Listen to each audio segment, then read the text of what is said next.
தெய்வம் புரட்சி தலைவி அம்மா அவர்களே முதலமைச்சராக இருந்த காலகட்டத்தில் ஏழை எளிய மக்களுக்கு, குறிப்பாக ஏழை எளிய நோயாளிகளுக்கு அவங்களுக்கு வந்து இந்த மெடிக்கல் ஷாப்பில் இருக்கக்கூடிய அந்த ரேட்டை ரிடக்ட் பண்ணணும், குறைக்கணும் அப்படின்றதுக்காக தான் அம்மா அவர்களை அரசு சார்பில் தமிழ்நாடு முழுக்க கூட்டுறவுத்துறை மூலமாக அம்மா மருந்தகங்களை திறந்தார்கள். அது இன்றைக்கு வரைக்கும் செயல்பட்டு கொண்டிருக்கிறது. அது அவங்க நடுவில் சரியாக செயல்படுத்தலை. அதுதான் சப்ஜெக்ட். அம்மான்ற பெயர் இருந்ததுனால இதான் சப்ஜெக்ட். அதனால் அம்மா மருந்தகங்கள் ஏற்கனவே சிறப்பாக செயல்பட்டதை மறைத்து இப்பொழுது அம்மா பெயரை மறைக்க வேண்டும் என்பதற்காக இன்றைக்கு வந்து அது நீங்கள் முதல்வர் மருந்தகம் தொடக்கிறாங்க. இது ஏற்புடையது அல்ல.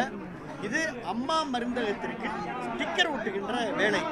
ஸ்டிக்கர் அப்படின்னா அந்த அம்மான்ற அந்த பெயர் மேலே ஸ்டிக்கர் ஒட்டுகின்ற வேலையாகத்தான் நாங்கள் பார்க்கிறோம். தமிழ்நாடு முதலமைச்சர் ஏற்கனவே சொல்லியிருக்காரு, அம்மா உணவகம் இருக்கும்போது அதை நாங்கள் மாற்றாமல் நடத்துகிறோம், அந்த அளவுக்கு வந்து எங்களுக்கு மாதிரி இருக்கு. அம்மா உணவகத்தை மட்டும்தான் அவங்க அந்த சட்டமன்றத்தில் அறிவிச்சாங்க. ஆனால் எங்கேயும் அந்த அம்மா உணவகத்தை விரிவுபடுத்தலை, ஊக்கப்படுத்தலை. அந்த இன்னும் அதுக்கு தேவையான அரசு சப்போர்ட் பண்ணல.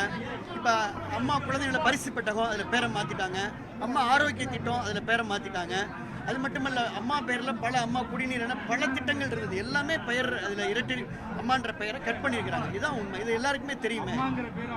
உதாரணத்துக்கு ஆமாம் அதுதான் எங்களுடைய வாழ்க்கை. அது அவர்களுக்கு பாதிப்பு. இப்போ உதாரணத்துக்கு ஓமாந்தூர் மருத்துவமனையில் வந்து நம்ம வந்து அம்மா மாஸ்டிகல் செக்கப்னு வச்சுருந்தோம். இப்போவும் மாஸ்டிகல் செக் இருக்குது, முழு உடல் பரிசோதனை இருக்குது. ஆனால் அம்மான்ற பேர் இல்லை. அதனால் எங்கெல்லாம் உண்மையிலேயே அவர்கள் வந்து அது போன்ற நீங்கள் கேட்டது போல அம்மா தொடங்கிய திட்டங்களை எல்லாம் நாங்கள் அதை தடுக்கலை, இல்லை அதை மறைக்கலை, இதை நாங்கள் தொடர்ந்து நடத்துகிறோம் என்பது உள்ளபூர்வமாக இருக்கும் என்று சொன்னால் அவர்கள் அம்மா பெயரால் தொடங்கப்பட்ட அத்தனை திட்டங்களையும் தொடர்ந்து நடத்த வேண்டினால் நீங்கள் சொல்ல கருத்தை வந்து நான் ஏற்றுக்கிறேன். Okay, thank you.